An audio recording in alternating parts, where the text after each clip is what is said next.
हर हर महादेव।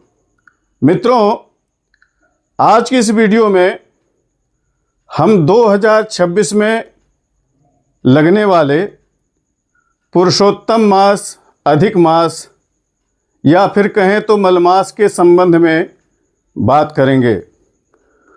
संवत 2083 में सन 2026 में अधिक मास लगेगा। किस महीने में अधिक मास लगेगा, कितने दिन चलेगा, इस अधिक मास में क्या क्या कार्य करने चाहिए, क्या नहीं करने चाहिए, इन सब के बारे में भी हम इस वीडियो में जानेंगे। तो वीडियो पूरा देखिएगा। चैनल पर यदि आप नए हैं तो सब्सक्राइब करके नोटिफिकेशन बेल को ज़रूर ऑन कर लीजिएगा, क्योंकि यहाँ पर इस तरह की वीडियो सबसे पहले मैं लेकर के आता हूँ। वीडियो को लाइक करके अन्य लोगों को ज़रूर शेयर करिएगा, जिससे सभी लोगों को इसके संबंध में जानकारी प्राप्त हो सके। तो आइए इस वीडियो का शुभारंभ करते हैं। जैसा कि हम सभी जानते हैं कि लगभग हर तीसरे वर्ष में अधिक मास लगता है, पुरुषोत्तम मास लगता है। इस पुरुषोत्तम मास में भगवान नारायण की उपासना करनी चाहिए। संवत 2083 में यह अधिक मास लगने जा रहा है।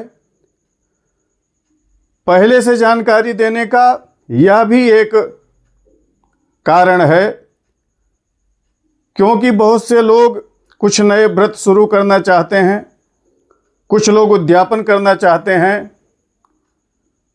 तो उनका प्रश्न था कि यह जो पुरुषोत्तम मास है, अधिक मास है, यह कब लग रहा है, और जिस वर्ष यह अधिक मास मलमास लगता है, क्या उस वर्ष में नया व्रत शुरू कर सकते हैं या पहले से चले आ रहे व्रत का उद्यापन कर सकते हैं। इन सब के संबंध में भी लोगों का प्रश्न था। तो इस वीडियो में हम यह भी जानेंगे। तो सबसे पहले हम यह जानते हैं कि 2083 संवत्सर में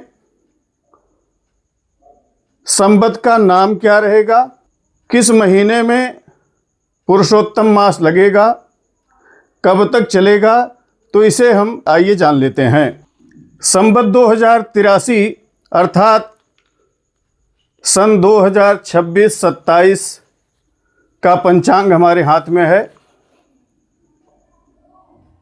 आप लोगों को पता होगा कि अभी तक करीब 2-3 वर्षों से 2 संवत्सर वर्ष का प्रयोग पंचांग कर रहे हैं। कुछ पंचांग के बनाने वाले जो विद्वान हैं, वे कोई दूसरा संवत्सर चला रहे थे, कुछ पंचांग वाले कुछ दूसरा चला रहे थे। तो जो कर्मकांडी बंधु हैं, जो पुरोहित वर्ग के लोग हैं, यज्ञ आदि कराते हैं, जो पंचांग का निर्माण नहीं करते, किन्हीं अन्य लोगों के पंचांगों पर निर्भर हैं, या जो वर्षों से देखते आ रहे हैं पंचांग उन्हीं पर निर्भर हैं, उन लोगों के लिए समय समय पर परेशानियां आती रही हैं। तो आपको एक यह चीज़ भी बता दे रहे हैं कि संवत्सर वर्ष 2083 में रौद्र नामक संवत्सर होगा, और सभी पंचांग वाले निश्चित रूप से इसी रौद्र नामक संवत्सर का प्रयोग करेंगे। तो जो 2 संवत्सर वर्ष चल रहा था, 2 संवत्सर का नाम अलग अलग पंचांगों में चल रहा था, वह समस्या सुलझ जाएगी। संवत्सर वर्ष 2083 जो कि रौद्र नामक संवत्सर रहेगा, उसमें ज्येष्ठ के महीने में अधिक मास, पुरुषोत्तम मास लगने वाला है। उसको बहुत से लोग मलमास भी कहते हैं, लेकिन जब आप पुरुषोत्तम मास की कथा का श्रवण करेंगे तो उसमें आपको यह जानकारी मिलेगी कि भगवान नारायण ने उस महीने को अपना नाम दिया है, अर्थात पुरुषोत्तम नाम दिया है, तो इसे पुरुषोत्तम मास कहना ज़्यादा उचित रहेगा। 2 मई 2026 से ज्येष्ठ महीने का शुभारंभ होगा और 16 मई 2026 तक शुद्ध ज्येष्ठ कृष्ण पक्ष रहेगा। सबसे पहले शुद्ध ज्येष्ठ कृष्ण पक्ष आएगा, तो 2 मई से 16 मई तक शुद्ध ज्येष्ठ कृष्ण पक्ष रहेगा। 17 मई से पुरुषोत्तम मास का शुभारंभ होगा। 17 मई 2026 से अधिक मास का शुभारंभ होगा और पुरुषोत्तम मास में सबसे पहले शुक्ल पक्ष आता है। तो 17 मई 2026 से 31 मई 2026 तक अधिक ज्येष्ठ शुक्ल पक्ष रहेगा। 1 जून 2026 से अधिक ज्येष्ठ कृष्ण पक्ष का प्रारंभ होगा। तो अधिक मास में सबसे पहले शुक्ल पक्ष आता है, उसके बाद तब जा कर के कृष्ण पक्ष आता है। 1 जून 2026 से 15 जून 2026 तक अधिक ज्येष्ठ कृष्ण पक्ष चलेगा। तो जो यह पूरा अधिक मास है, पुरुषोत्तम मास है, वह 17 मई 2026 से 15 जून 2026 तक रहेगा। अर्थात संवत्सर वर्ष 2083 जो कि रौद्र नामक संवत्सर रहेगा, सन 2026 में ज्येष्ठ के महीने में पुरुषोत्तम मास का प्रारंभ होगा, अधिक मास का प्रारंभ होगा। 17 मई 2026 से 15 जून 2026 तक पूरे 1 महीने अधिक मास रहेगा। 16 जून 2026 से शुद्ध ज्येष्ठ शुक्ल पक्ष का प्रारंभ हो जाएगा, जो कि 29 जून 2026 तक चलेगा। 30 जून से आषाढ़ मास का प्रारंभ होगा। अधिक मास में भगवान नारायण की उपासना करनी चाहिए, भगवान पुरुषोत्तम की उपासना करनी चाहिए, तीर्थ में स्नान करना चाहिए, दान करना चाहिए, पुरुषोत्तम मास की कथाओं का श्रवण करना चाहिए। हमारे चैनल पर पुरुषोत्तम मास की पूरे 31 अध्याय की कथा हमने पहले से यहाँ पर डाल रखा है। आपको आई बटन में और इस वीडियो के डिस्क्रिप्शन में सभी अध्यायों की कथा प्राप्त हो जाएगी। आप वहाँ से जा कर के प्रतिदिन एक एक अध्याय के क्रम से पुरुषोत्तम मास की कथा का श्रवण कर सकते हैं। जिन लोगों का प्रश्न था कि अधिक मास में व्रत का आरंभ और उद्यापन कर सकते हैं या नहीं कर सकते, अब हम उसकी जानकारी आपको दे रहे हैं। निर्णय सिंधु में कहा गया है, अस्तगे च गुरौ शुक्रौ बाले वृद्धे मलिम लुचे उद्यापन मुपारंभम व्रतानाम नैव कारेत। अर्थात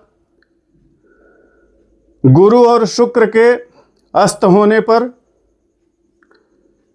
बाल और वृद्ध होने पर तथा मलिम लुच में अर्थात मलमास में किसी भी नए व्रत का प्रारंभ नहीं करना चाहिए। और जो व्रत आप पहले से करते आ रहे हैं उसका उद्यापन भी गुरु शुक्र के अस्त होने पर, बाल वृद्ध होने पर अथवा अधिक मास पुरुषोत्तम मास प्राप्त होने पर भी नहीं करना चाहिए, ऐसा वाक्य शास्त्रों का बताया गया है। इसके अलावा वैधृति, व्यतिपात या अमावस्या आदि में किसी भी नए व्रत का शुभारंभ नहीं करना चाहिए। इसके अलावा इस पुरुषोत्तम मास में, अधिक मास में और क्या क्या चीज़ करना चाहिए, नहीं करना चाहिए, इसके बारे में विस्तार से हमने वीडियो बनाई हुई है।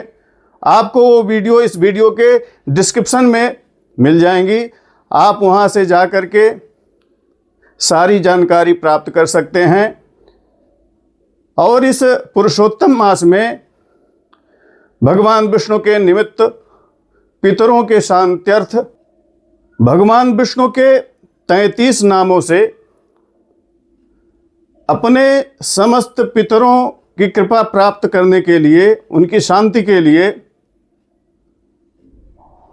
भगवान नारायण के 33 नामों से 33 अपूप का दान करना चाहिए। अपूप अर्थात मालपुआ, जिसे मालपुआ कहते हैं, वही अपूप है।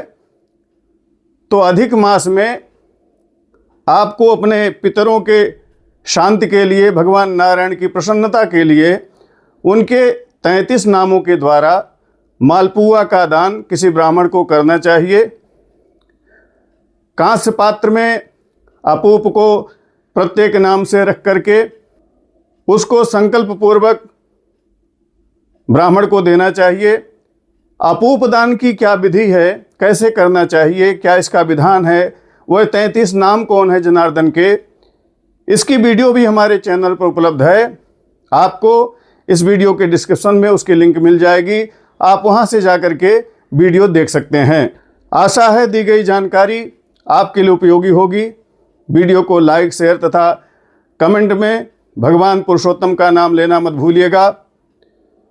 आप और क्या जानकारी चाहते हैं इस संबंध में कमेंट में जरूर लिखिएगा।